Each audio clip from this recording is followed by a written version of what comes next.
For cheap Ultimate Team coins, go and check out ufifa.com and use my discount code EGHD at the checkout to get 5% off your order. Hey, what's up guys, Jack here and welcome to a video where today we are going to be looking at the top 10 heading players in FIFA 15. Hopefully that makes sense to you guys, but as you guys know, on the Ultimate Team they have taken off the heading stat on your cards and it's now been replaced by physical stats, which kind of, it does relate in a way, but some people are really good in the air and it doesn't really show on their cards. So I thought I'd make this video because it should be quite interesting and hopefully you guys can learn something from this video as well. So as I said, it's going to be 1 to 10 and all of these players are going to be taken officially from a website called Foothead. So the 1 to 10 list isn't done by opinion by me, it's actually done by some kind of algorithm, which I guess is a mixture of strength, jumping, height and probably heading accuracy. They're the ones that should make the difference when basically making a player better in the air or heading. So if there's any other top 10s you guys would like me to do, make sure you leave it in the comments below. Also, can we hit 750 likes? If we do hit 750 likes on this video, I will get another top 10 video out in the next couple of days. So make sure you leave your comments in there and I'll make sure I get one done for you guys. Lastly, before we get into the top 10,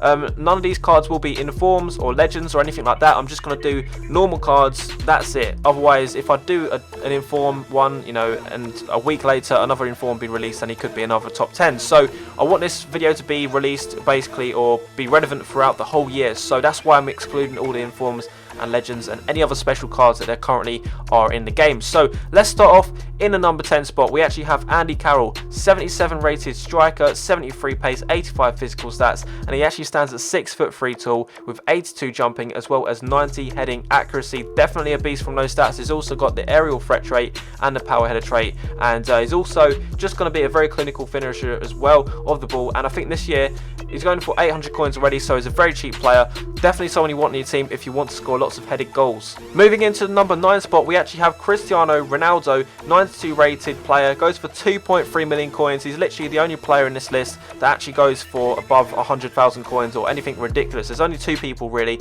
I won't name the other person of course, but yeah, all these players should be affordable. Let's have a look at his stats. So 94 jumping with 6 foot in height as well as 86 heading accuracy, and his inform, if his inform would be in this list, it would actually be number 2. So that's why, you know, I'm not going to include it. I'm just going to have his normal cards. Ronaldo in the 9th spot, and as you can see, 93 pace, 93 shooting, 91 dribbling. The rest of his stats are incredible, so he is a complete player. He's also got the aerial trait as well. He hasn't got the power header trait, but he's got a shit ton of other traits and specialities. Next up we have Philippe Santana, and he is a 76 rated centre back. Thinking about it, he's not too far off a silver, which is crazy because he's one of the best centre backs that I use in FIFA 15. He's 6'4" tall, he's got 80 jumping, and he's also got 90 heading accuracy. He's very strong in the air. As you can see, aerial threat trait and the power header trait yet again. Very good on corners and stuff like that. Definitely the guy that you want to go to if you're looking for a centre back that's solid. He's got medium defensive work rates and low attacking work rates, which means he doesn't push too far forward as well. Next up in our list we have Tim Cahill,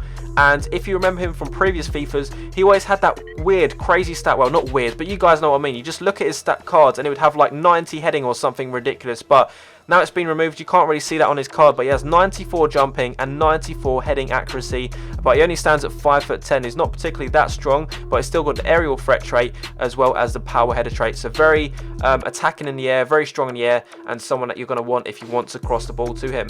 Next up we have Omar Gonzales, another centre back, and this guy has 66 pace, 74 defending, 82 physical stats. He stands at 6'5", which is currently the tallest person in this list so far. He's got 90 jumping despite being that tall, and he's also got 79 heading accuracy, and he is our silver player as well. I was going to say he's our first silver player, but that would be a lie.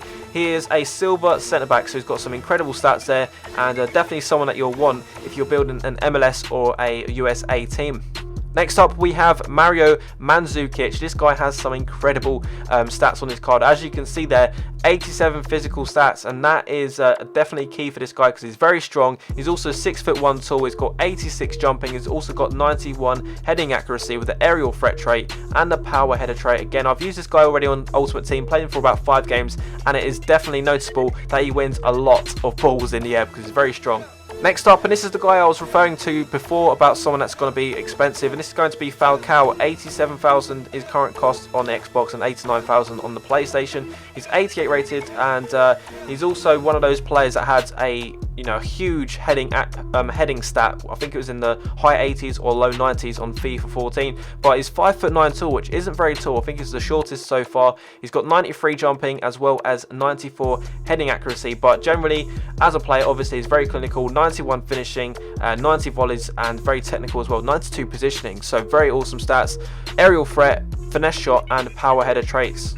Moving into the number 3 spot, we have Adrian Ramos, and he's a striker from the Bundesliga. And again, this guy I've actually used probably for about 10 games, and this guy is someone that when you cross the ball into him, 8 times out of 10 you will win the ball. And he's not just going to win the ball, he's very accurate with it. He's got the power header trait as well. He hasn't got the aerial threat speciality, which I think is the only player in this list that doesn't, but he's 6'1" tall, 92 jumping with 89 heading accuracy.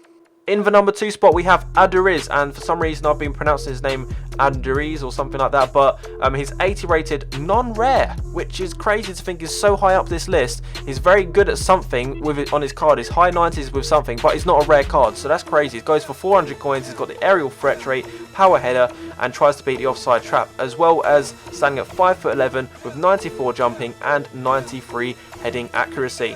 Moving into the number 1 spot, we actually have a silver, yes, a silver player, 73 rated Belgian player, Belgian striker called Aduriz De Camargo, I think is the way you pronounce his name. He's 6'1" tall, he's got 90 jumping, he's got 90 heading accuracy and 84 strength. And he only goes for 500 coins at the moment. He's got aerial threat trait as well as the power header trait, and he looks to be actually quite a good player. Obviously, you can't actually see on his card that he's good at heading at all because they've taken the heading stats off. But that is going to be this top 10 done.